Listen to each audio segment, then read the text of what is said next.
राधे राधे दोस्तों, आप सभी का हमारे YouTube चैनल पर स्वागत है। आज हम माघ मास में पड़ने वाली माघी अमावस्या या मौनी अमावस्या के बारे में जानने वाले हैं। उसका पारण और वह कब है, आइए जानते हैं। हिंदू धर्म में सभी व्रत और त्यौहार को बहुत ही श्रद्धापूर्वक मनाया जाता है। फरवरी महीने में दान स्नान का पर्व मौनी अमावस्या आने ही वाला है। माना जाता है कि इस दिन किया गया दान स्नान बहुत ही फलदायी होता है। आइए जानते हैं मौनी अमावस्या का पर्व इस बार किस दिन है। माघ अमावस्या को ही मौनी अमावस्या कहा जाता है। हिंदू धर्म में मौनी अमावस्या को बेहद महत्वपूर्ण माना जाता है। इस दिन मौनी अमावस्या इस साल में 9 फरवरी यानी कि शुक्रवार के दिन मनाई जाएगी। धार्मिक मान्यताओं के अनुसार इस दिन पवित्र नदियों में स्नान करना बेहद ही आवश्यक है। पौराणिक मान्यताओं के अनुसार इस दिन मुनि ऋषि का जन्म हुआ था, इसलिए मुनि शब्द से ही मौनी शब्द की उत्पत्ति मानी जाती है। मौनी अमावस्या पर गंगा स्नान करने का भी बेहद खास महत्व है। माना जाता है कि इस दिन गंगा जल में देवताओं का वास होता है, इसलिए गंगा नदी का जल अमृत के समान हो जाता है। मौनी अमावस्या के दिन मौन व्रत भी रखा जाता है। मौनी अमावस्या का शुभ मुहूर्त जानते हैं। हिंदू पंचांग के अनुसार माघ महीने की मौनी अमावस्या तिथि का आरंभ 9 फरवरी को सुबह 8:02 पर होगा और यह अगले दिन 10 फरवरी को सुबह 4:28 तक रहेगी। बताए गए समय में गंगा जल में स्नान करना और दान करना बेहद ही शुभ माना जाता है। क्यों मनाई जाती है मौनी अमावस्या? ज्योतिष शास्त्र के नज़रिए से देखें तो जब माघ महीने में चंद्रमा और सूर्य मकर राशि में एक साथ होते हैं तब मौनी अमावस्या मनाई जाती है। चंद्रमा और सूर्य दोनों ही ग्रहों की ऊर्जा के प्रभाव से इस दिन का महत्व अधिक हो जाता है, इसलिए मकर में सूर्य और चंद्र के एकत्र होने पर मौनी अमावस्या मनाई जाती है। यही वजह है कि इस दिन दान पुण्य करने से कई गुना फल की प्राप्ति होती है।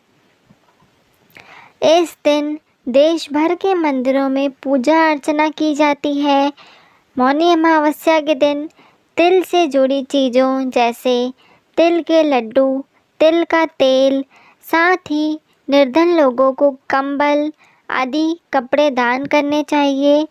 स्नान दान आदि के अलावा इस दिन पितृ श्राद्ध भी किया जाता है, इसलिए इस खास दिन गंगा स्नान और दान करने से उसका आपको कई गुना पुण्य मिलता है।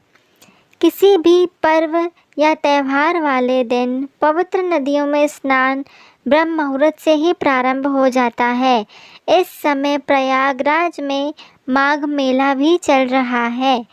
उस दृष्टि से भी माघ अमावस्या का स्नान विशेष महत्व वाला है। माघ अमावस्या के दिन आप ब्रह्म मुहूर्त में 5:21 से स्नान प्रारंभ कर सकते हैं। इसके बाद यह पूरे दिन चलेगा। ब्रह्म मुहूर्त 5:21 से 6:13 तक है। माघ अमावस्या वाले दिन आप प्रातः 7:05 से अपने पितरों के लिए तर्पण करें तो यह अधिक फलदायी होगा। इस समय में सर्वार्थ सिद्धि योग होगा। इसके किए गए कार्य सफल होंगे। स्नान के बाद अपने पितरों के लिए जल, काले तिल और कुश से तर्पण करें। पितर खुश होकर आपको आपके जीवन को सुखमय और सफल बनाएंगे। माघ अमावस्या पर पितरों के लिए दान करना है तो आप तर्पण के बाद अनाज, फल, सब्जी, सफ़ेद वस्त्र, तिल, गर्म कपड़े आदि का दान करें। यदि आप अपने निमित्त दान करना चाहते हैं तो माघ अमावस्या का स्नान करने के बाद सूर्य देव को जल से अर्घ्य दें, फिर अपनी क्षमता के अनुसार दान करें। इस दिन मौन व्रत रखने का भी विधान है। हालांकि गृहस्थ लोगों के लिए दिन भर मौन रहना थोड़ा मुश्किल है। ऐसे में गृहस्थ लोग पूजा पाठ करने के बाद अपना मौन व्रत खोल सकते हैं। इसके अलावा शास्त्रों में मौनी अमावस्या के दिए कुछ ऐसे कार्य बताए गए हैं जिन्हें करने से आपको बचना चाहिए। आइए जानते हैं मौनी अमावस्या के दिन क्या करें और क्या नहीं। मौनी अमावस्या के दिन क्या करना चाहिए। आप गंगा स्नान नहीं कर सकते हैं तो पानी में गंगा जल मिलाकर अवश्य स्नान करें। स्नान के बाद सूर्य देवता को अर्घ्य जरूर दें। ध्यान रहे स्नान करने से पहले तक कुछ बोले नहीं। मौनी अमावस्या के दिन ज़्यादा से ज़्यादा ध्यान, प्रार्थना व अन्य धार्मिक क्रियाएं करें।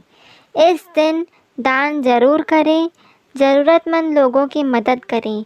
निस्वार्थ कार्य करना इस दिन शुभ फलदायी होता है। मौनी अमावस्या के दिन पवित्र नदियों में डुबकी लगाएं ताकि शरीर और आत्मा दोनों शुद्ध हो सकें। मौनी अमावस्या के दिन क्या ना करें। मौनी अमावस्या के दिन मांस, मदिरा और तामसिक भोजन का सेवन नहीं करना चाहिए। इस दिन केवल सादा भोजन ही करें। साथ ही जितना हो सके मौन रहने की कोशिश करें। मौनी अमावस्या के दिन झूठ बोलने से भी बचना चाहिए। इसका उल्टा प्रभाव आपके जीवन में पड़ने की संभावना रहती है। मौनी अमावस्या के दिन देर तक सोने से बचना चाहिए। मौनी अमावस्या के दिन नकारात्मक विचारों और भावनाओं को अपने अंदर न आने दें।